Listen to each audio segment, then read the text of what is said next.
আচ্ছা বলেন তো, সেলাই মেশিনটা কি শুধু কাপড় সেলাই করার জন্য নাকি আমাদের ধৈর্য পরীক্ষা করার জন্য? চলুন দেখি আজকে কি কাপড় সেলাই সুন্দর হয় নাকি মেশিনের সাথে আমার ঝগড়া হয়। প্রথমেই মাপজোক করে কাপড়টাকে ঠিক করে নিলাম, কারণ সেলাই কাজের ভিতরে আনুমানিক বলে কোনো কথা নেই। একটু এদিক ওদিক হলে এই ডিজাইন হয়ে যাবে একেবারে নতুন। তারপর মেশিন চালু, ঠক ঠক ঠক ঠক আওয়াজ, এই তো করতেছি, সেলাই করতেছি।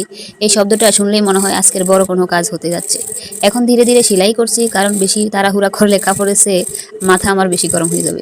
এই যে দেখতেছেন একদম সোজা লাইন। হ্যাঁ, দেখতে হয়তো সহজ, কিন্তু এই সোজা লাইন করতে যে কতটা বাঁকা চিন্তা করতে হয় আমার, সেটা শুধু সেলাই যারা করে তারাই জানে। আর মেশিনের গতি একটু একটু করে বেড়ে যায়, তখন মনে হয় মেশিন আমাকে বলে, আপা আসতে, আমরা কাপড় সেলাই করছি, দৌড়ের প্রতিযোগিতা দিচ্ছি না।